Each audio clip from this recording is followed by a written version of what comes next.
میں کسی کی حق تلفی کروں، میں حرام کماؤں، میں جب توبہ کر لوں گا تو سب کچھ معاف ہو جائے گا. تو اس میں ہمارے لیے اس کی ہم نے توبہ کی ہم نے غلط تفہیم کی ہے. ہم نے یہ نہیں سوچا کہ حق تلفی کبھی معاف نہیں ہوگی. حق تلفی کی کوئی معافی اس وقت تک نہیں ہوگی جب تک اس کا حق نہیں، جس کا حق مارا گیا ہے، جب تک یا تو اس کا حق ادا کر دیا جائے یا اس سے معافی منگوا لی جائے، اس وقت تک نہیں ہوگا. لیکن ہم نے ہر چیز میں شارٹ کٹ نکال لیا، اور ہم شبرات کے موقع پہ ایک ریڈی میڈ ایک میسیج ہوتا ہے، وہ ہم اپنے 3000 کانٹیکٹ کو بھیجتے ہیں کہ جناب میں آپ سے معافی مانگ رہا ہوں، آج شبرات ہے، اور اگر میرے آپ کا کوئی دل دکھایا تو آپ مجھے معاف کر دیں. اور میں اپنی طرف سے مطمئن ہو گیا کہ جناب میں نے یہ میسیج جو ہے یہ اپنے سارے آل کانٹیکٹس کو فارورڈ کر دیا تو بس مجھے معافی مل گئی. بھائی جس کا دل دکھایا اسے جا کے پوچھو نا. پہلی بات تو یہ ہے کہ جس کا دل دکھایا یا جس کا حق تلف کیا اس کے پاس جاؤ، خود اس سے جا کے بولو بھائی میں نے احساس ہو گیا ہے کہ میں نے تمہارا دل دکھایا ہے، مجھے اس بات کا احساس ہو گیا، اب میں نادم ہوں اور تم سے درخواست کرتا ہوں کہ تم مجھے معاف کرو. ہو سکتا ہے کہ وہ مجھے معاف نہ کرے. یہ میں نے کیسے سمجھ لیا کہ میں کسی سے معافی مانگوں گا اور مجھے معاف کر دے گا؟ ہو سکتا ہے وہ مجھے معاف نہ کرے، ہو سکتا ہے کہ وہ اپنے دل کی بھڑاس نکالے، خوب مجھے باتیں سنائے. اس وقت یہ جیسے ڈاکٹر فاطمہ نے کہا کہ مولانا روم نے کہا کہ بھئی 1000 باتیں مجھے سنا لو، اس وقت مجھے سننی ہے وہ باتیں جس کا میں نے دل دکھایا ہے، اور پھر میں نے اس سے التجا کرنی ہے. بجائے حال یہ بھی تو ہو سکتا ہے کہ وہ مجھے باتیں سنانا شروع کر دے اور جواب میں پھر شروع ہو جاؤں اس کے ساتھ، تمہاری ایسی تیسی، تم نے مجھے ایسا کیسے کہہ دیا. دیکھیے معافی مانگنا اس شخص سے ہے جس کا حق تلف کیا گیا ہے. تو اب ہمارے یہاں یہ ہے کہ جب ہم کوئی اچھائی کا ذکر کر رہے ہوتے ہیں کہ ایک آدمی تھا وہ بڑا اچھا تھا، تو اس کی جگہ میں اپنے آپ کو رکھ لیتا ہوں. اور جب ہم کسی برائی کا ذکر کرتے ہیں ایک آدمی تھا وہ بہت برا تھا، اس کی جگہ میں اس شخص کو رکھ لیتا ہوں جس کے لیے میرے دل میں کوئی بغض ہے کہ ہاں یہ برائی کے سارے سمبل جو ہے نا وہ اس پہ جا رہے ہیں، اور اچھائی کے سارے سمبل جو ہیں میرے ہیں. دیکھیے ہمیں اپنے آپ کو اس جگہ ہمیں اپنے آپ کو جواب دہ کی سطح پہ رکھنا ہے. جواب دہ میں ہوں، اور سب سے زیادہ میں اللہ کے آگے جواب دہ ہوں، اور اس کے بعد میں انسانوں کے آگے جواب دہ ہوں. اور توبہ ایک اتنا بڑا اللہ کا انعام ہے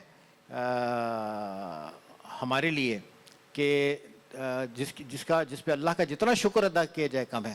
لیکن توبۃ النصوح پہ جانا ہے، زبانی توبہ پہ نہیں جانا. توبہ وہ جو میرے حال کی اصلاح کر دے اور جو مجھے میری خرابیوں سے باہر نکال دے، اور جو جس توبہ میں مجھ میں اعتراف کی ہمت ہو کہ جناب میں نے یہ غلطیاں کی ہیں. جب میرے سامنے میری غلطیوں کا ذکر آتا ہے تو میں ریزننگ کرتا ہوں. جب میں نے کوئی گناہ کیا ہے تو میں ریزننگ کرتا ہوں. میں نے رشوت لی ہے تو میں ریزننگ کرتا ہوں، نہیں اگر میں نہ لیتا تو یہ تو پورا معاشرہ ہی ایسا ہے، یہ تو پورا سسٹم ہی ایسا ہے، اگر میں نہیں لوں گا تو پھر ایسا. تو میں اپنے ناجائز حرام کمائی کی ریزننگ کرتا ہوں. نبی کریم علیہ الصلوۃ والسلام نے فرمایا ہے کہ حرام کمائی سے پلا ہوا بدن جنت کی خوشبو بھی نہیں سونگھ پائے گا. لیکن ہمارے ہاں ہماری سوسائٹی میں آپ کو جو اتنی ریل پیل نظر آتی ہے، آپ کو سڑک پہ جو چمکتی دمکتی گاڑیاں نظر آتی ہیں، آپ کو جو بڑے بڑے پلازے نظر آتے ہیں، آپ کو جو ہم لاکھوں میں پراپرٹی ہوتی تھی وہ کروڑوں میں چلی گئی ہے، اس کی بڑی وجہ پیرلل اکنامی ہے. اس کی بڑی وجہ 2 نمبر اکنامی ہے جو ٹیکس فری ہے اور جو ٹیکس ایویڈڈ ہے، یعنی وہ کسی طریقے سے بھی لیجیٹیمیٹ نہیں ہے.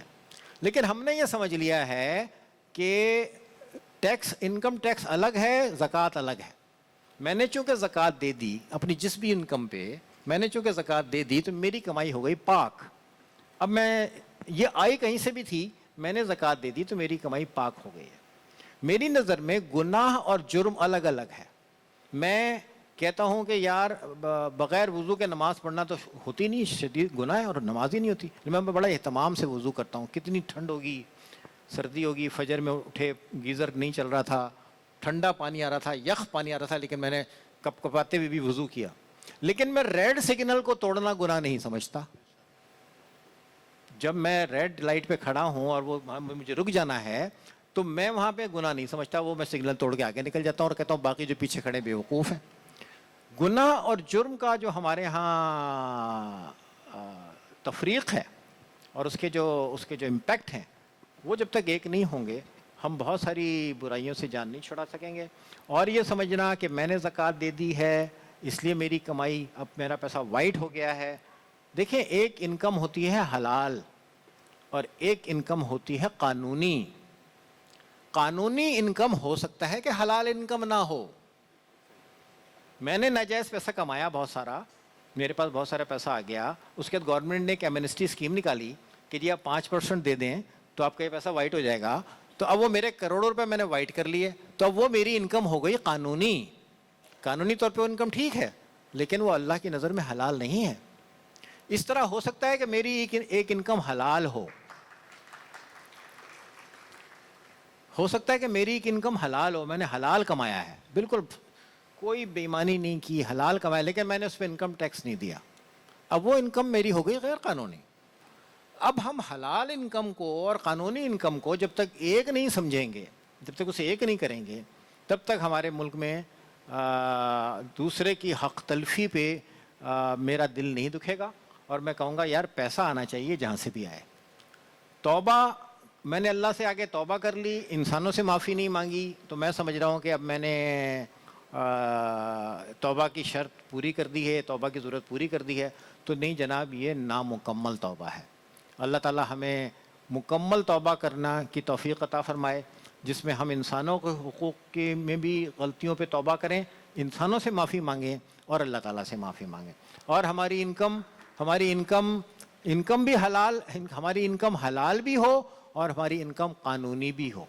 تب ہم کہیں گے کہ ہم تزکیہ نفس کے معاملات میں آگے بڑھ رہے ہیں.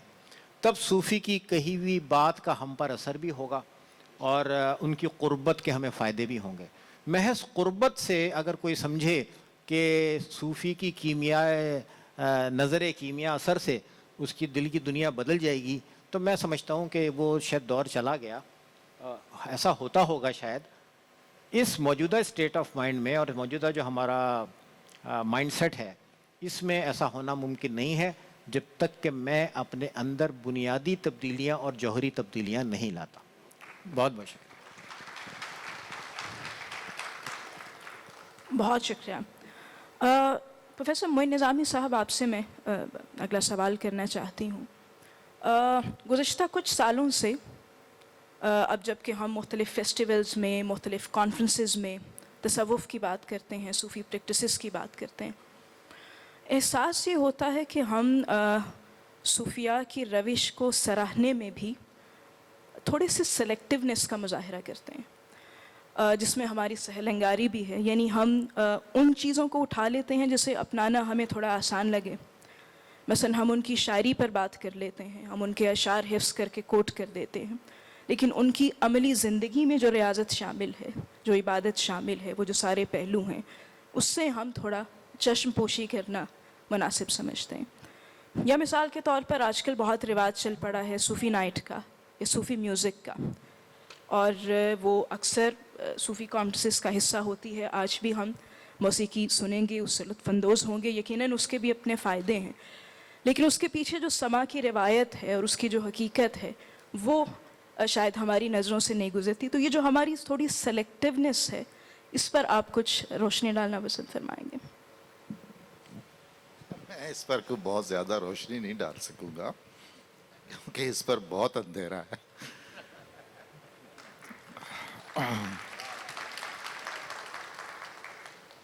سلیکٹیو ہونا فطرت انسانی میں شامل ہے, اور صوفی بیچارے تو بہت بعد میں آتے ہیں. ہم نے تو انبیاء کے ساتھ بھی یہ کیا, ادیان کے ساتھ بھی یہ کیا. ہم یہ چاہتے ہیں اور یہ کرتے ہیں کہ جو سہولت ہے ہمیں, جس میں آسانی ہے, وہ جزو دین ہے, اور جس میں ہمیں سہولت نہیں ہے, ہمارے لیے مشکل ہے, وہ خارج از دین ہے. صوفیزم ایک الگ چیز ہے میرے خیال میں, مجھے maybe I am wrong. تصوف جس کو ہم کہتے ہیں وہ ایک الگ چیز ہے, ہمیں اس میں بھی کنفیوژن نہیں ہونی چاہیے. صوفیزم ایک ترجمہ ہے, ایک ویسٹرنائزڈ نقطہ نظر کا, ایک مغربی انداز فکر کا, جس میں صوفی کا ایک تصور ہے کہ بس وہ صوفی ہے, یعنی بس ٹھیک ہے. جی ہاں, کوئی صوفی ایسا نہیں ہوا. ویسٹ اس پر انویسٹمنٹ کرتا ہے اور جو انویسٹر ہوتا ہے وہ اپنی انویسٹمنٹ سے جو بھی مطلوبہ نتائج حاصل کرنا چاہتا ہے اس کا حق ہے وہ کرے. مجھے اس کا ایک کاؤنٹر نیریٹو اگر دینا ہے تو مجھے اس پر انویسٹمنٹ کرنی چاہیے. اب اگر رومی دنیا میں بیسٹ سیلر ہیں، جلال الدین رومی، جو آپ کے خطے میں پڑھائے جاتے تھے، یہاں آپ کی پرانی نسلیں ہر ایک شخص رومی کے نام سے واقف تھا. آپ کو اس سے کاٹ دیا گیا، فارسی سے کاٹ دیا گیا، اپنی روایت سے کاٹ دیا گیا، دین سے کاٹ دیا گیا، اور اس کے 100 سال بعد آپ کو ویسٹ سے درآمد شدہ ایک رومی جس طرح کا انہوں نے چاہا انہوں نے پیش کیا. اور ظاہر ہے اب ہماری نئی نسلیں اس رومی کو پہچانیں گی جس پر اگلوں نے انویسٹمنٹ کی ہوئی ہے. ہمارے اکابر کے ساتھ ورلڈ لیول پر یہ ہو رہا ہے کہ ان میں سے منہا کرنے کی کوشش کی جا رہی ہے اسلامی عناصر کو، کہ اسلامی عنصر ایک ایسا ڈنک ہے خدا نخواستہ جو کسی انسان میں نہیں ہونا چاہیے، وہ نکال دیا جائے تو پھر وہ صوفی ہے. یہ کام ہم پنجاب میں خاص طور پر بلے شاہ کے ساتھ کرنا بہت ضروری سمجھتے ہیں. اچھا یہ کوئی آج کا اگر ہم ان کو منقطع کر کے کریں گے تو وہی کام کریں گے جو جلال الدین رومی نے کہا ہے کہ چند اندھوں نے جو ہاتھی کو دیکھا تھا، وہ جس اندھے کے ہاتھی کے جس عضو پہ پڑے تھے وہ سمجھتا تھا کہ سارے کا سارا ہاتھی یہی ہے. اور تھوڑی دیر بعد لڑائی ہو رہی تھی، اندھے آپس میں لڑ رہے تھے. ایک کہتا تھا کہ نہیں وہ تو یہ ستون کی طرح ہوتا ہے، اس نے تو ہاتھی کی ٹانگ پہ ہاتھ لگایا ہوا تھا. دوسرا اپنے بازو کے کہتا تھا نہیں ہاتھی اس طرح ہوتا ہے، اس نے سونڈ پہ ہاتھ لگایا ہوا تھا. رومی کہتے ہیں وہ سارے بیک وقت سچے بھی تھے اور سارے بیک وقت جھوٹے بھی تھے. جب تک ہم تصوف کو اور دین کو اس کی کلیت میں نہیں دیکھیں گے ہم اس کا حق نہیں ادا کر پائیں گے. یقین مانیے کہ جو اسلام انسانیت دوستی کا سب سے بڑا مبلغ ہے، کچھ عرصے سے اس کی ایسی صورتحال بن گئی ہے کہ وہ اب دہشت اور خوف کی علامت بنا دیا گیا ہے. اس میں اغیار کا قصور تو ہے، کچھ قصور ہمارا بھی ہے. امن نام کی کوئی چیز نہیں ہے اسلامی معاشروں میں. وہ امن نہ باہر ہے خارج میں ہے، اور نہ وہ امن اور اطمینان اور سکون باطن میں ہے، اندر کی دنیا بھی منتشر ہے. تو میں بالکل اس کو انڈوس کرتا ہوں کہ بالکل صوفی سماج ضرور ہے، بالکل صوفیوں کی جو آزادانہ اور کلندرانہ روش ہے وہ اپنی جگہ پر ہے، سر آنکھوں پر ہے، مگر ویسا ہو جائے، اس کیفیت میں آپ ہوں تو ویسا کریں. اور دین دین ہے اور دین سے منسلک رہیں گے. میرے لیے ذاتی طور پر میں اس مکتبہ فکر سے تعلق رکھتا ہوں کہ کسی بھی نوعیت کی روحانیت جو منقطع ہے اسلام سے وہ میرے لیے شاید کوئی بہت زیادہ پسندیدہ نہیں ہے. اگر اسلام ہے اور دین ہے اور اس کے مسلمات ہیں تو سب ہے، اگر وہ نہیں ہے تو کچھ نہیں. بہت شکریہ پروفیسر معین نظامی صاحب. آپ نے حضرت بابا بلے شاہ کا بھی ذکر کیا، ان کی کچھ اشعار میں پڑھنا چاہوں گی اور میں گفتگو کا سلسلہ لے کے آؤں گی عبد الماجد صاحب کی طرف. حضرت بلے شاہ نے فرمایا، ایک پاسے میرے رہن وہابی، ایک پاسے دیوبندی، اگے پچھے شیعہ سنی تے ڈاڈی فرقہ بندی، وچ وچالے ساڈا کوٹھا تے قسمت ساڈی مندی. اب ہمارے معاشرے میں جو عدم برداشت ہے، جو انتہا پسندی ہے، اور خاص طور پر مذہبی معاملات میں ہے، سب سے بڑا سوال اس وقت ہمارے سامنے یہ ہے کہ ہم اس میں میانہ روی کا راستہ کیسے اختیار کریں. یہ جو وچ وچالا راستہ ہے جس کی طرف حضرت بابا بلے شاہ اشارہ کر رہے ہیں، اس تک کیسے پہنچا جائے؟ بسم اللہ الرحمن الرحیم. انتہائی اہم معاشرتی المیہ کی طرف آپ نے اشارہ کیا ہے جو فرقہ واریت کے حوالے سے ہے. دیکھیے یہ وہی مسئلہ ہے کہ جب کسی مسند پر نااہل کو بٹھا دیا جائے تو پھر اس سے معاملات بھی وہی صادر ہوتے ہیں کہ جو اس مسند کے شایع نشان نہیں ہیں. فرقہ واریت کے پھیلنے کی وجہ یہ ہوئی ہے کہ ہمارے اندر عدم برداشت اور تحمل نہیں اور ایک دوسرے کے لیے ادب اور احترام نہیں، اختلاف رائے کو قبول کرنا جو ہے وہ ہمارے اندر سے مٹ گیا۔ ہمارے جو اکابرین گزرے، وہ چاہے فقہا ہوں، چاہے وہ ائمہ ہوں، چاہے وہ صوفیاء ہوں، چاہے وہ محدثین ہوں، ان کے ہاں یہ خوبی تھی کہ وہ اختلاف رائے کو قبول کر لیتے تھے، اور جس کی رائے زیادہ بہتر ہوتی تھی، جس کی دلیل مضبوط ہوتی تھی، اس کی دلیل کو تسلیم کر لیتے تھے، اس میں اپنے لیے کوئی آر نہیں سمجھتے تھے۔ لیکن آج یہ ہو گیا کہ آج ہماری نفسانیت غالب آ گئی، انانیت غالب آ گئی، اور ہم یہ سمجھتے ہیں کہ اگر ہماری دلیل نے اگر دم توڑ دیا کسی کی دلیل کے سامنے، تو شاید اس میں ہمارے لیے شکست ہے، شاید ہمارے لیے موجب عار ہے، شاید یہ ہمارے لیے ذلت کا موجب ہے۔ موطا امام مالک جو ہے، جس وقت امام مالک نے لکھی تو اس وقت کے عباسی خلیفہ نے جب اس کو دیکھا تو انہوں نے کہا کہ حضور کی حدیث کو آپ نے اتنے اچھے ضوابط اور شرائط کے ساتھ آپ نے جمع کیا ہے، کیوں نہ اس کو کعبہ شریف میں لٹکا دیا جائے۔ تو امام مالک نے یہ کہا کہ یہ موطا امام مالک اپنی شرائط کے ساتھ میں نے جمع کی ہے، اور بھی رسول اللہ کے صحابہ کرام خطہ ارضی میں پھیلے ہیں، ان تک رسول اللہ کی احادیث پہنچی ہیں، تو وہ بھی اپنے اپنے طرق سے آئی ہیں، اور وہ بھی اپنی جگہ بالکل درست ہیں۔ لازم نہیں ہے کہ جن شرائط سے میں نے جمع کیا بس وہی واحد قرینہ اور ضابطہ ہے کہ جو درست ہو سکتا ہے۔ اگر آپ یہ لگا دیں گے تو اس کے بعد رسول اللہ کی ان احادیث کا کیا بنے گا جو پورے خطہ ارضی میں رسول اللہ ہی کے ذریعے سے دیگر احباب کے ذریعے سے پھیلی ہیں۔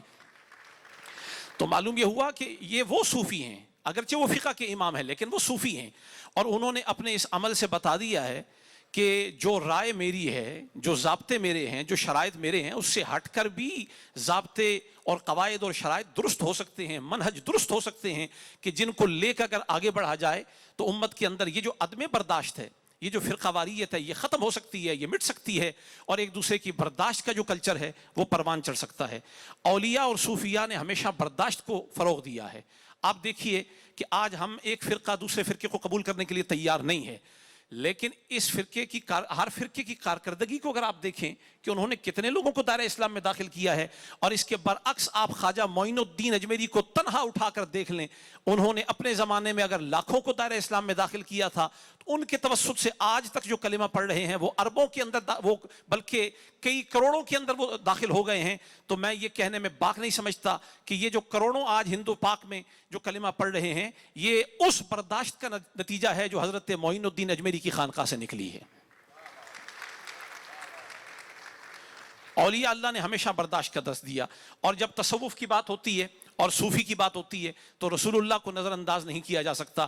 حضور کا فتح مکہ کا جو معاملہ ہے اسے آپ اپنی نگاہ میں رکھیں کہ جب اللہ تعالیٰ نے رسول اللہ کو غلبہ عطا فرما دیا، حضور چاہتے تو اپنے دشمنوں کو مٹا سکتے تھے، آپ چاہتے تو سر قلم کر سکتے تھے، لیکن فتح مکہ کے موقع پر حضور نے لا تثریب علیکم الیوم کا جو جملہ بولا، اور ساتھ ہی حضور نے فرمایا کہ آج اگر کوئی میرے سب سے بڑے دشمن اس وقت تک جو تھے ابو سفیان کے گھر میں بھی اگر کوئی داخل ہو جائے اس کو بھی امن ہے، کوئی اپنے گھر کے دروازے بند کر کے بھی بیٹھ جائے اس کو بھی امن ہے۔ معلوم یہ ہوا کہ اصل تصوف وہ ہے جو محمد مصطفیٰ کی سیرت مبارکہ سے ظاہر ہو رہی ہے، اور حضور نے اپنے عمل سے یہ بتا دیا ہے کہ صوفی وہی ہوتا ہے جو اپنے دشمن کو بھی برداشت کرتا ہے، جو اخلاق کو بھی برداشت کرتا ہے، جو جبر سے اور استبداد سے اور غلبہ کی قوت کے ساتھ وہ اپنی بات کو نہیں منواتا، بلکہ وہ اپنے اقدار کے ساتھ اپنے دشمن کو بھی اپنے راہ پر لے کے آتا ہے، دلیل کی قوت سے منواتا ہے۔ اگر آج بھی اہل تصوف جو حقیقی ہیں، وہ چشتی ہوں، وہ قادری ہوں، نقشبندی ہوں، سہروردی ہوں، اگر ان کے طریقے کو اپنا لیا جائے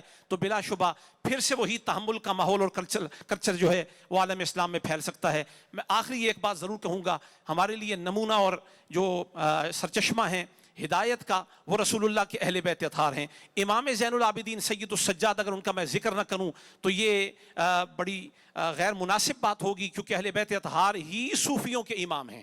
بلکہ مجدد الفسانی رحمۃ اللہ تعالیٰ علیہ انہوں نے کہا کہ لم یبلغ احد من السابقۃ علی درجۃ الاولیاء الا بتوسط روح علی، کوئی ولی نہیں بنا اس امت میں تو دور کی بات ہے، گزشتہ نبیوں کی امتوں میں بھی کوئی ولی نہیں بنا جب تک روح علی نے نظر ڈال کے اس کو ولی نہیں بنایا ہے۔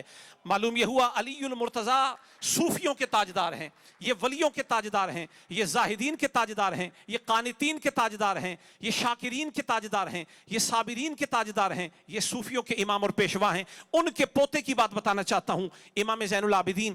ایک دن مدینہ شریف میں ایک شخص ان کے پاس آیا تو آپ نے اس کے سامنے اپنا دسترخوان دراز فرمایا، اس کی بڑی خاطر مدارت کی۔ اس نے کہا شاید آپ نے مجھے پہچانا نہیں۔ آپ نے فرمایا کہ میں نے تجھے نہیں پہچانا، یہ کیسے ہو سکتا ہے؟ کہنے لگا میں وہی ہوں جس نے کربلا سے سوئے شام لے جاتے ہوئے آپ کو بیڑیوں میں جکڑا تھا اور آپ کو گھسیٹتے ہوئے سوئے شام لے جا رہا تھا۔ آپ نے فرمایا تو گھسیٹ رہا تھا، میں گھسیٹا جا رہا تھا، مجھ سے بہتر کون جانتا ہے کہ مجھے گھسیٹنے والا کون تھا؟ لیکن وہ تیرا عمل تھا، یہ زین العابدین کا عمل ہے۔ تو اس لیے اگر یہی معاملہ صوفیہ کا، میں صوفیہ کا امام کہتا ہوں اہل بیت اطہار کے ائمہ کو، تو اگر یہی عمل آج کے صوفیہ میں بھی آ جائے، آج کے بھی سالکین کے اندر آ جائے، مبتدی اور جو طفل المعانی جنہیں کہا جاتا ہے، جو نئے نئے سلوک کے رستے پر چلنے والے احباب ہیں، اگر ائمہ اہل بیت کا منہج اور طریق اگر ان کو سمجھ آ جائے، پھر یہ فرقہ بندی ختم ہو سکتی ہے، یہ نفرتیں مٹ سکتی ہیں، تشدد مٹ سکتا ہے۔ وجہ یہ ہے کہ ہم نے اپنی اقدار کو ان کی اقدار کے اوپر حاوی کر دیا ہے، ہم نے وہ اقدار چھوڑ دیے ہیں کہ جو بزرگوں کی اقدار تھیں، صوفیہ کی اقدار تھیں، وہ راستہ پھر اپنایا جائے، پھر امت مسلمہ کو وہ جو آج ہم زوال پذیر ہو گئے ہیں، ہمیں پھر سے عروج نصیب ہو سکتا ہے جو قرون اولیٰ میں اللہ نے ہمیں عطا فرمایا تھا۔ بہت شکریہ عبد الماجد صاحب۔ ڈاکٹر طاہر رضا بخاری آپ کی طرف میں آؤں گی۔ صوفیوں کا پیغام، تصوف کا پیغام ہماری نوجوان نسل تک پہنچانے کے لیے بلا شبہ تعلیمی نظام جو ہے اس کی بڑی اہمیت ہے۔ ہم چند سالوں کے بعد ہمارے تعلیمی نظام میں جو تبدیلیاں لائی جاتی ہیں، اول تو لائی نہیں جاتی بڑے پیمانے پر یا اس طرح جس طرح کہ اس کا حق ہے۔ ہمارے سامنے سنگل نیشنل کریکلم آیا اور تبدیلیاں ہوئیں، لیکن کبھی ہمیں کوئی ایسی صحیح ایسی کاوش نظر نہیں آتی کہ جو ہمارے تعلیمی نظام میں صوفیوں کا پیغام ڈالنے کی کوشش کرے، صوفیوں کا تعلیمات اور ان کی خیات۔ اس حوالے سے آپ فرمائیے گا کہ ہمارے تعلیمی نظام میں کس کاوش کی ضرورت ہے اور حکومتی سطح پر کیا کیا جا سکتا ہے اور کیا کمی رہ گئی ہے؟ بسم اللہ الرحمن الرحیم۔ یہ یقیناً بہت صائب بات ہے اور اس طرف متوجہ ہونے کی ضرورت ہے، اور سوسائٹی کے اندر جو ہم اس وقت بے اعتدالی اور عدم برداشت اور انتہا پسندی اور تشدد دیکھ رہے ہیں، اس کی بنیادی وجوہات میں سے ایک اہم وجہ یہ بھی ہے کہ ایک تو جو سوسائٹی کے بنیادی انسٹیٹیوشن ہیں جو تعمیر سیرت اور تشکیل کردار کے حوالے سے کلیدی اور بنیادی اہمیت کے حامل ہیں، اس میں خانقاہ بہت بنیادی ہے، اس میں مسجد بہت بنیادی ہے، اور اس میں مدرسے کا رول بہت بنیادی ہے۔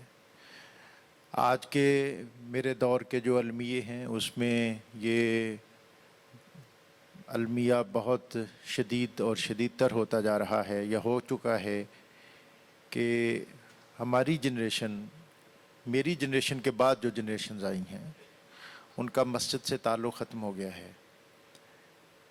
ابتدائی تعلق اس خطے کے اندر 3-3.5 سال کے بعد بچے کا جس ادارے سے قائم ہوتا تھا وہ مسجد تھی، اور اس کے ذہن پر اور اس کی شخصیت پر جو اولین نقش ثبت ہوتے تھے وہ مسجد کے تھے۔ وہ قرآن پاک پڑھتا تھا، ابتدائی طور پر بچہ مسجد کی چٹائیاں بھی سیدھی کرتا تھا، کچھ بہتر ہونے کے بعد اذان دینے کو بہت اعزاز اور سعادت سمجھتا تھا۔ مسجد کے خطیب صاحب کے ساتھ، امام صاحب کے ساتھ جن کا ایک صوفیانہ مشرب اور منش ہوتا تھا، اس کے ساتھ ایک نسبت اور ایک تعلق قائم ہوتی تھی، قرآن پاک کے ساتھ ایک انس پیدا ہوتا تھا۔ 9/11 کے بعد اور اس کے بعد کے جو واقعات ہیں جس میں دہشت اور وحشت کے مختلف عنوان بنے، اس میں جو سب سے بڑا نقصان ہوا ہے وہ یہ ہوا ہے کہ ہماری نسل کا، ہمارے بچوں کا مسجد سے تعلق ختم ہو گیا ہے۔ وہ سوسائٹی جس کے اندر کم از کم بچہ اوائل عمری میں 2 دفعہ مسجد میں ضرور جاتا تھا، وہ ختم ہوا، اور پھر 5 وقت نماز کے لیے جانا وہ تو بالکل معدوم ہو گیا۔ اب رسمی طور پر، علامتی طور پر ہم مسجد میں جاتے ہیں جمعے کے لیے، اور وہ بھی بالکل ایسی کیلکولیشن کے ساتھ کہ مسجد کے اندر داخل ہوں اور جو عربی مسنون خطبہ ہے وہ پڑھا جائے، اور اس کے بعد نماز، اور نماز کے بعد ہم دعا لمبی ہو جائے اگر اس میں ہم شامل ہوں تو شاید اگر کہیں لمبی ہو جائے تو وہ بھی طبیعت کو بوجھل کرتی ہے، اور ہم فوراً گھر پہنچنے کو ترجیح دیتے ہیں اور عافیت بھی سمجھتے ہیں۔ ایک تو یہ ہمارا جو سوسائٹی کا اور ہمارے خاندان کا اور ہماری فیملی کا جو ایک چلن اور جو روایت تھی یہ بہت بری طرح متاثر ہوئی ہے، جس کی وجہ سے نسل نو ہماری ان مذہبی روایات سے بالکل ناشنا ہو گئی ہے۔ اور اس کے بعد جیسے ایک گفتگو میں ڈاکٹر صاحب نے کہا ہے کہ ہماری چیزیں جو 100 سال یا 200 سال قبل ہم سے ایک ایجنڈے کے تحت ہم سے چھینی گئیں، ایسٹ انڈیا کمپنی کے آنے سے قبل جو ہماری روایت کا حصہ تھیں، اس کے بعد ہم سے چھینی گئیں اور اب ان کو وہ موڈیفائی کر کے ایڈوانس شکل میں ہم پر مسلط کیا جا رہا ہے، جس کو ہمارے گرامر سکول اور ہمارے اس نوعیت کے جو دیگر ادارے ہیں وہ بہت خوشنما انداز میں ہمیں عطا کر رہے ہیں اور ہم ان کو بصر و چشم قبول کر رہے ہیں۔ اور اسی عنوان اور اسی پیرائے میں جو ایک پہلے اشارہ ہوا کہ ہم نے تصوف اور ہم نے صوفیہ کی تعلیمات کو یہ ایک باقاعدہ کمپین کے ذریعے ثابت کرنے کی کوشش کی اور کر رہے ہیں کہ صوفی کا دین سے کوئی تعلق نہیں ہوتا، وہ الگ چیز ہیں، یہ الگ چیز ہیں، وغیرہ وغیرہ وغیرہ۔ اور اس کو ہم ہیومنزم کے عنوان سے اس طرح پیش کرتے ہیں کہ شاید صوفی جو ہے اس کا شریعت سے، اس کا دین سے، اس کا مذہب سے، اس کا اسلام سے کوئی تعلق نہیں ہے، جبکہ اصل صورت یہ ہے کہ میں اگر یہ سوال کروں کہ اس بر صغیر کے اندر اسلام کے اولین مبلغ کون تھے، تو حضرت داتا گنج بخش علیہ رحمہ کے اسم گرامی کے علاوہ کوئی اور نام کسی کے ذہن میں یا کسی کے پاس ہو تو وہ بتائے۔ اور حضرت اقبال نے بھی کہا کہ پاسبان عزت ام الکتاب، اور پھر آپ نے کہا کہ بندہائے کوہسار آساں گزیخ در زمین ہند تخ میں سج تاریخ، کہ اس ہند کی سرزمین میں اللہ تعالیٰ کی وحدانیت، نبی صلی اللہ علیہ وسلم کی رسالت اور اسلام کی صداقت کا بیج بونے والی اولین ہستی حضرت داتا گنج بخش رحمۃ اللہ علیہ، اور پھر آپ کے بعد اس قبیلے کے جو دیگر لوگ جس میں حضرت خواجہ معین الدین چشتی اجمیری، چشتی صوفیہ ہیں، اور پھر سہروردی ہیں، قادری ہیں اور نقشبندی ہیں۔ تو یہ بنیادی طور پر دین طریقت سے الگ نہیں ہے۔ آج ہم طریقت کو، تصوف کو دین سے الگ پیش کرنے اور اس کو الگ دیکھنے کی ایک کوشش کر رہے ہیں، جس کا سبب جیسا کہ پہلے بات ہوئی ہے کہ یہ ایک خاص ایجنڈے کے تحت ہے۔ تو یہ بات بہت بنیادی ہے کہ تصوف اور روحانیت، اس کا تعلق دین کے ساتھ اتنا ہی گہرا اور اتنا ہی قدیم ہے جتنا کہ از خود اسلام کی جو تاریخ ہے۔ اور نبی اکرم رسول محتشم صلی اللہ علیہ وآلہ وسلم، آپ کے بارے میں جو معروف ہے کہ آپ جب اعلان نبوت سے قبل تحنس کا لفظ ہے احادیث میں کہ آپ کو خلوت گزینی سے محبت ہو گئی، اور پھر اس کے سبب آپ غار حرا میں تشریف لے جایا کرتے تھے اور وہاں کنسنٹریشن اور توجہ کا ارتکاز، اور غار حرا کی ان جو نور آفری ساعتیں تھیں، تصوف اور روحانیت اور صوفیہ کا تعلق انہی نور پرور ساعتوں اور ان خلوتوں سے ہے۔ تو اس کو ہم دین سے علیحدہ کر کے دیکھیں گے تو پھر یہ کوئی اور چیز بن جائے گی۔ تو صوفیہ، ان کی تعلیمات کا ابلاغ عصر حاضر میں میں سمجھتا ہوں کہ دراصل یہ تعمیر سیرت کے اعتبار سے اور تشکیل کردار کے حوالے سے، اور جو تصوف کی بہت بنیادی چیز کہ جس میں تزکیہ ہے اور جس میں طہارت ہے، اس کے لیے یہ بہت زیادہ ضروری ہیں۔ یہ ایک بڑی بدقسمتی یہ بھی ہوئی، میری بات شاید لمبی نہ ہو رہی ہو، کہ ہمارے جو درس نظامی کا سلیبس ہے اس کے اندر تصوف بر صغیر کے اندر جو 1000 سالہ تاریخ ہے اس میں یہ باقاعدہ پڑھایا جاتا تھا۔ یہ آخری سلیبس جو ملا نظام الدین سہلوی نے بنایا، اس میں سے تصوف کو ایک میجر سبجیکٹ سے خارج کرتے ہوئے اور یہ اندیا دیا کہ دراصل یہ پڑھنے کا نہیں، یہ تو کسی صوفی کے پاس بیٹھنے کا معاملہ ہے۔ تو وہ کتاب جو ہم عوارف المعارف پڑھتے تھے، جو ہم مولانا جامی کو پڑھتے تھے، جو کشف المحجوب سبکن پڑھتے تھے، اس سے بھی ہم محروم ہوئے، اور پھر اس کے ساتھ جو ہمیں کوئی محافل، کوئی مجلس، کوئی صحبت میسر آنی تھی وہ بھی معدوم ہوتی گئیں. تو اس وجہ سے آج ہمارے ہاں بہت زیادہ محرومی ہے. محراب اور منبر چونکہ اس میں ان درسیات میں ان کو صوفیاء کے ان ملفوظات سے، اس طرح تدریس، اس سلیبس جو ان کا حصہ تھا اس سے بھی محرومی ہوئی. تو ان سارے امور اور عوامل کے سبب آج ہم دینی طبقات میں بھی اور عام سوسائٹی میں بھی بہت افراط و تفریط دیکھتے ہیں. تو میں سمجھتا ہوں کہ اس حوالے سے بہت ایک سنجیدہ کوشش کی ضرورت ہے، جو مختلف جو مدارج ہیں اس میں اپنی اپنی جگہ پہ ہونی چاہیے. دینی طبقات کو اپنی سطح پہ کرنی چاہیے، ان کے سلیبس کے اندر، ان کے درس نظامی کے نصاب کے اندر تصوف کو باقاعدہ پڑھایا جانا چاہیے. حضرت بابا فرید الدین مسعود گنج شکر نے حضرت خواجہ نظام الدین اولیاء کو عوارف المعارف سبکن پڑھائی، اور از خود حضرت خواجہ نظام الدین اولیاء کشف المحجوب کو سبکن اپنے مریدین کو پڑھاتے تھے، اور اس کو اس درجے پر سمجھتے تھے کہ فرماتے تھے کہ اگر کسی کو شیخ کی طلب اور تڑپ ہو اور وہ اس کو میسر نہ آئے تو وہ کشف المحجوب سے اپنا تعلق اور ناطہ قائم کر لے، یہ اس کے لیے شیخ کامل کے درجے پر ہے.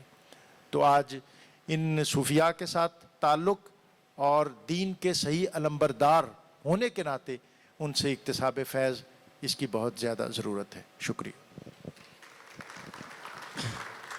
بہت شکریہ ڈاکٹر طاہر رضا بخاری، اور بالکل بجا فرمایا انہوں نے کہ ہمارے تعلیمی نصاب میں، ہاں وہ اسکولوں میں ہو، وہ یونیورسٹیوں میں ہو، وہ ہمارے دینی مدرسوں میں ہو، بہت ضرورت ہے اس بات کی کہ ہم وہاں پر دینیات کی باقی تعلیم کے ساتھ ساتھ صوفیوں کا پیغام، ان کا کلام، ان کی حیات، ان کی سیرت، اس حوالے سے مواد شامل کریں. اور شاید یہی ایک واحد راستہ ہمارے پاس بچا ہے اس تمام عدم برداشت کو اور اس تمام انتہا پسندی کو ختم کرنے کے لیے، اس کو جڑوں سے اکھاڑنے کے لیے جو ایک افریت بن کر اس وقت ہمارے معاشرے میں ہمارے سامنے ہے. آخر میں پنجاب آرٹس کونسل کے جی وقار صاحب فرمائیے. بالکل جی بہت شکریہ.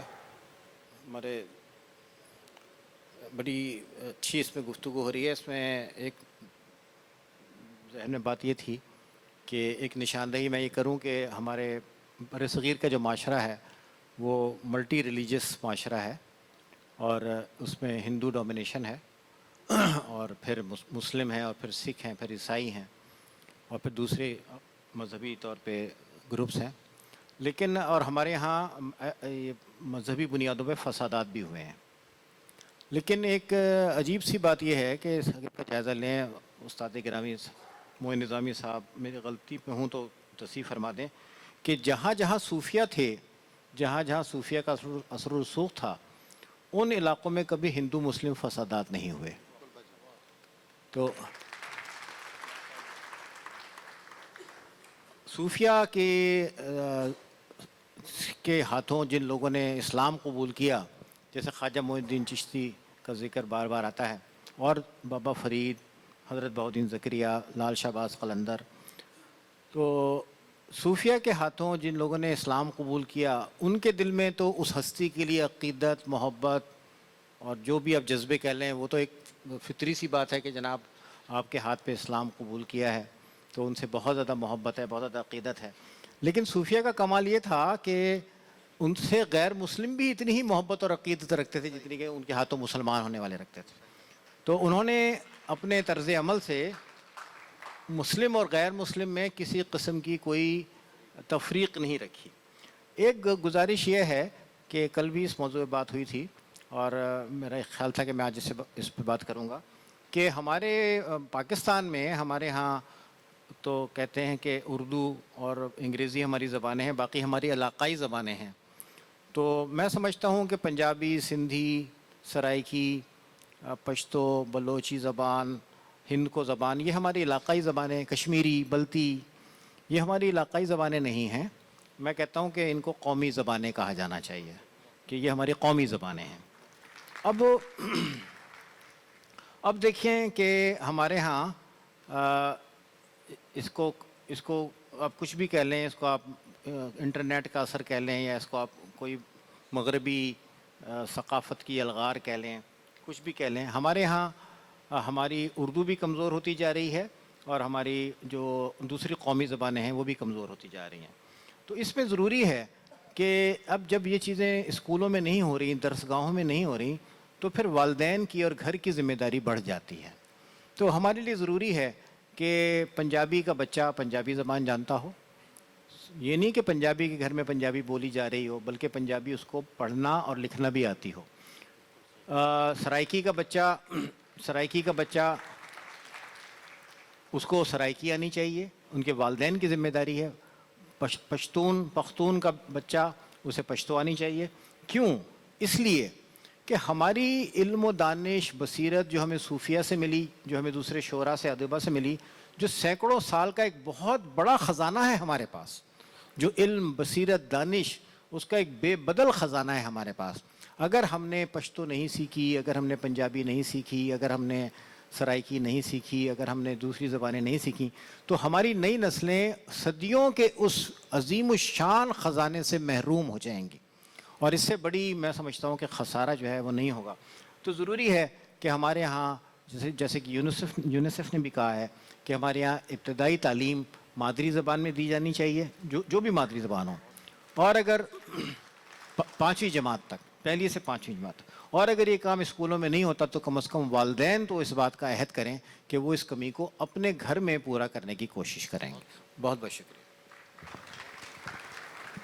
بہت نوازش ڈاکٹر وقار یوسف صاحب نے بہت اہم نقطے کی طرف اشارہ کیا، کیونکہ ہم یہ بات کر رہے ہیں کہ کس طرح آج کے انسان کو، کس طرح نوجوان کو صوفی فکر سے، صوفی دانش سے جوڑا جائے. اور اس کی بہت بنیادی شرط ظاہر ہے ان زبانوں کو سیکھنا ہے جس میں وہ دانش موجود ہے. اگر پنجابیوں کو پنجابی زبان نہیں آئے گی تو وہ بلے شاہ کو کیسے پڑھیں گے، وہ ہیر وارث شاہ کیسے پڑھیں گے؟ اور اگر سندھیوں کو سندھی زبان نہیں آئے گی تو وہ شاہ بٹائی کا کلام کیسے پڑھیں گے؟ اور باقی سب زبانوں کے لیے بھی ظاہر ہے یہ بات اسی طرح واجب ہے. سو بہت شکریہ آپ نے اس نقطے کا اضافہ کیا. میں محبوب عالم صاحب کی طرف آؤں گی اور ان سے میں پوچھنا چاہوں گی کہ ہمارے ثقافتی ادارے جیسے پنجاب آرٹس کونسل ہے، وہ اپنی سرگرمیوں سے اور اپنی فعالیت سے کیسے کنٹریبیوٹ کر سکتے ہیں صوفی فکر کو عوام تک پہنچانے میں اور اس کو فروغ دینے میں؟ اور آپ اس حوالے سے، یہ تو کانفرنس اس کا ایک پہلا قدم ہو گئی، آئندہ کے لیے آپ کا کیا ویژن ہے؟ کچھ اس حوالے سے آپ فرمائیے گا. بسم اللہ الرحمن الرحیم. اچھا، میں تھوڑی سی یہ ایک بنیادی بات کرنا چاہوں گا کہ جو ہماری آرٹ کونسلز ہیں جتنی بھی ہیں وہ بھی پبلک سیکٹر کی ریپرزنٹیشن ہے. تو یہ بیسیکلی جو پبلک سیکٹر ہے یہ سروس سیکٹر ہے. اور طریقت، کسی نے کہا تھا کہ طریقت جز خدمت خلق نیست، تو اس سے کنیکٹ کرنے کی ضرورت ہے، اس اپنی فکر کو بدلنے کی ضرورت ہے. دوسری بات میں بڑی عاجزی سے یہ کہنا چاہوں گا کہ جو وقت گزرا ہے، فلسفے کی روایت جو کمزور ہوئی ہے، تو ہمارے یہاں کلیئرٹی آف تھاٹ کا فقدان ہے. ہم فکری اعتبار سے اگر کسی بڑے مقام پہ پہنچ بھی جائیں تو جب ان کی گفتگو ہوتی ہے تو یہ احساس ہوتا ہے کہ فکری اعتبار سے وہ کتنے غیر تربیت یافتہ ہے.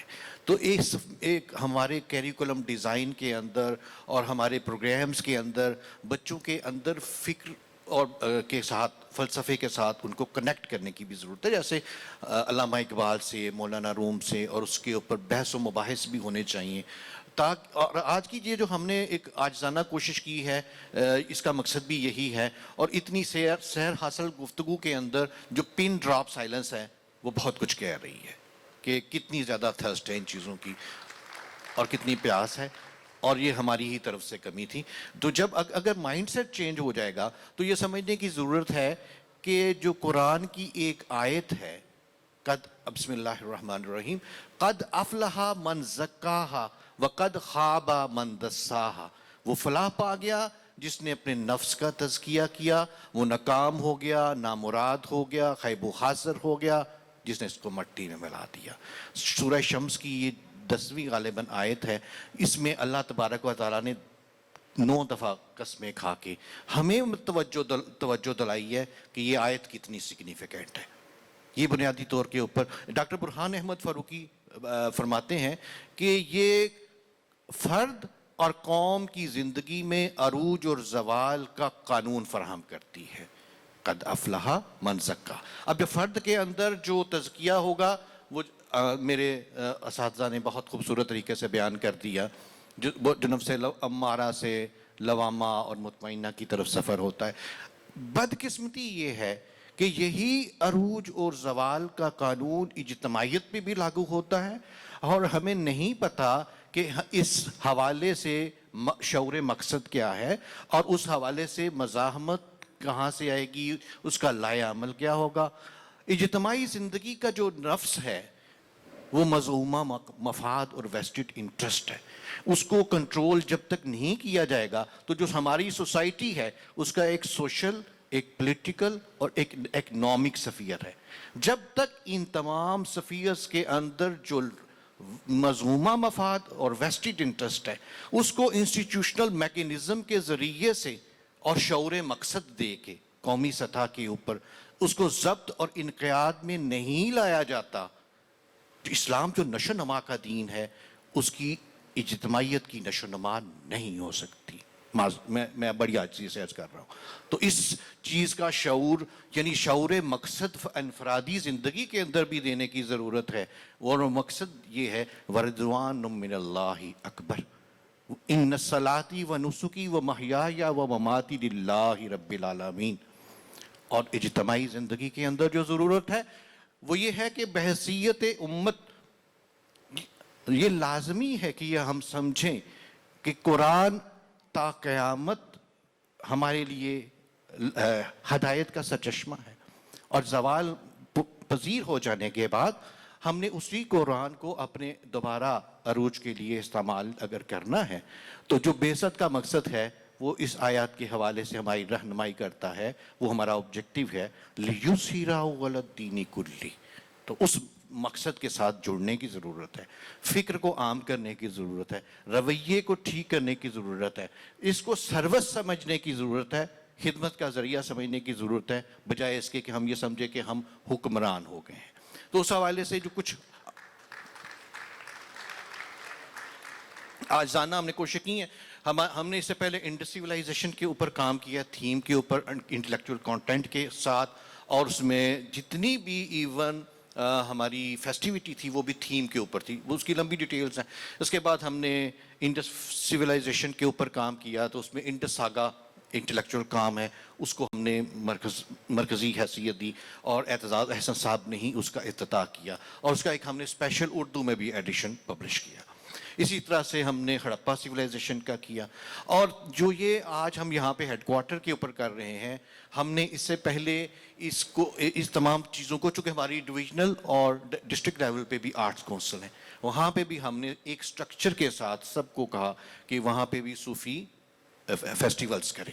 وہ ہوئے ہیں 3 دن, ایک دن کا صوفی فیسٹیول, ایک دن کا کلچرل فیسٹیول اور ایک دن کا لٹریری فیسٹیول. تو یہ چھوٹی چھوٹی کوششیں شروع کی ہیں. تو انشاءاللہ آپ لوگوں کی دعا ہوگی تو انشاءاللہ ہمیں کامیاب کریں. Thank you. انشاءاللہ. بہت میں شکریہ ادا کروں گی ہمارے تمام پینلسٹ کا. یہ موضوع تصوف اور اس کی عصری مناسبت یہ اتنا وسیع موضوع ہے کہ ظاہر ہے اس کے بعض پہلوؤں پر ہم روشنی ڈال پائے اور بہت سی جہتیں ہیں جو ہیں وہ اس کی نادیدہ رہ گئیں. لیکن ظاہر ہے یہ آغاز ہے اور ہم امید کرتے ہیں کہ آئندہ بھی ایسی محفلوں میں ہم اکٹھے ہوتے رہیں گے.